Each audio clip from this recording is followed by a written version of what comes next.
Hello again, this is Doug, the 2-Minute Gardener. Today we're going to talk about water fountains versus water features.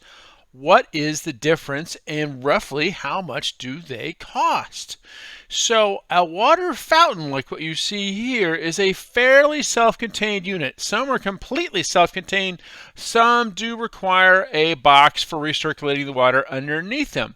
A water feature is something that is custom made on site. It still uses the same concept of a submersible pump, a reservoir, and a rubber liner that recirculates the water to the top part, which then flows downhill, but it's a little different than a water fountain. So first, let's look at some water fountains. So these are different types of water fountains. They are self-contained units that have a pump that is set inside each one of them. It's built in or it's inserted in the reservoir underneath. But in general, they are self-contained units. You just buy the water fountain, make sure you run a grounded electrical unit to it, usually buried or hidden behind some kind of plants, and then fill it up with water. Now sometimes they might be kind of shallow like this dolphin one, and so you're going to have to add water every week or two depending on where you live and what time of year it is. But they are really nice ways to bring water to your life, and even hummingbirds and other birds will use them as bird baths if they're shallow enough, like this little hummer here. So there's a big range of water fountains. And by the way, there's links in the comment section on all different kinds of water fountains that are available on Amazon. Most of these water fountains you see in this video, these smaller ones, are going to cost about $100 to $300. Now, this one, like this blue one, is you need to buy more than just the fountain. You have to actually buy the whole kit.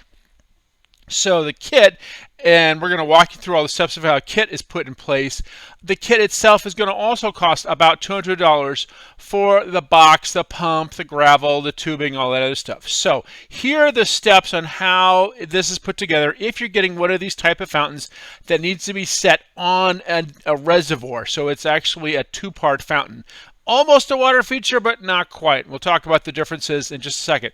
So first up, it's important that you make sure you run in the appropriate electrical to the area where the water fountain is going to be at. You want to make sure it's a GFI outlet, something that is grounded against water getting into the outlet so it doesn't blow a fuse in your house. So make sure it's a GFI outlet that you've set up for your water fountain. Then you need to dig a reservoir bigger than the box it's going to go in. All of these water fountains require some kind of a reservoir that pumps the water back up through it, because certain water fountains don't have actual built-in reservoirs like the one you're seeing installed here. Once you've done that, they've actually installed a couple of cinder blocks, because this particular water fountain weighs 300 pounds. So if you have a really heavy fountain, you need to do something to support it on top of that grate. Once you've put that kind of support in, it's time to put in the pump. So these are water submersible pumps, and there's different ratings, anywhere from 500 to 1,000 gallons per hour to really pump the water up and through it. The higher the rating, the more water flow you'll get up through it. Once you've installed that pump in the bottom, then it's time to put the support grate in place. And again, if it's a very heavy fountain, like what you're going to see these guys put in place, you need to support this grate with some cinder blocks so that it doesn't just crack right through the grate. All right, the guys have put in the grate, and now it's time to muscle this son of a gun into place. And carefully insert that little support tube. That's what pumps the water up through it. So they're feeding the tube down through the grate and then connecting it to this submersible pump and then stabilizing it in place. And this is a little tedious, and again, if it's a really heavy one like this one is, and boy, it was, my back hurt just watching these guys do this. They got it back up into place, and now is connected to the pump and stabilized, and also make sure to adjust it so it's facing exactly the right direction. Once it's done, then it's time to reinstall all of the mesh on top, because we're going to cover this all with rocks once they are certain that it actually is functioning and working well, as you're going to see here. So let's hear what this one sounds like.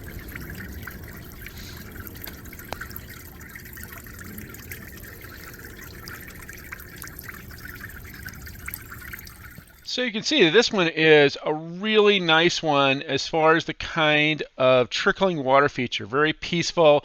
And notice how the grate was covered by some nice Mexican beach pebbles, did a multitude of colors there. And we added some plants that are going to slowly fill in that area. So it's just going to be plants and rocks at the bottom. So now let's talk about water features. Now, a water feature is something that is a larger, more custom-made attraction to your backyard to introduce water. Bigger, you still use a pond lighter that's going to direct the water carefully from the top down to the reservoir and then allow you to pump it back up to the very top area.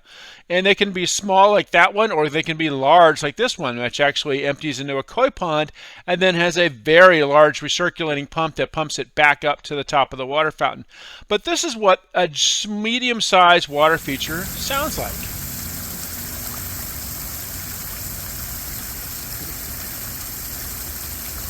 See, isn't that a relaxing sound to have in your backyard?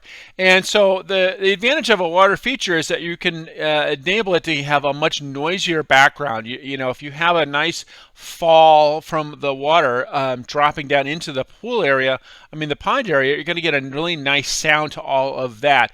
The disadvantage is that you have potentially more water loss. So it's important when you do a water feature that you put some kind of autofill valve in it. And if you go to a local water store, pond store, they can show you what an autofill valve looks like, so you can keep the water level at a constant amount. The other disadvantage is, of course, the expense. These water features, like the one that you saw and listened to, that's probably about a $5,000 water feature. So water features are going to generally cost anywhere from $3,000 to maybe $10,000, maybe more. Sometimes you get really big, expensive ones like what you see here. And so they're much more dramatic and much more expensive. Again, the price difference between the two, a water fountain is going to cost anywhere from $300 to $700, depending on how much of a kit you have to buy. A water feature is going to be closer to $3,000 to $10,000, and those are the two differences of a water fountain versus a water feature. Well, that's all the time we have for today. This is Doug, the 2-Minute Gardener, saying if you enjoyed this video, make sure to hit that like button and subscribe to get more of my garden videos. Until next time, this is Doug, the 2-Minute Gardener, saying thanks for watching.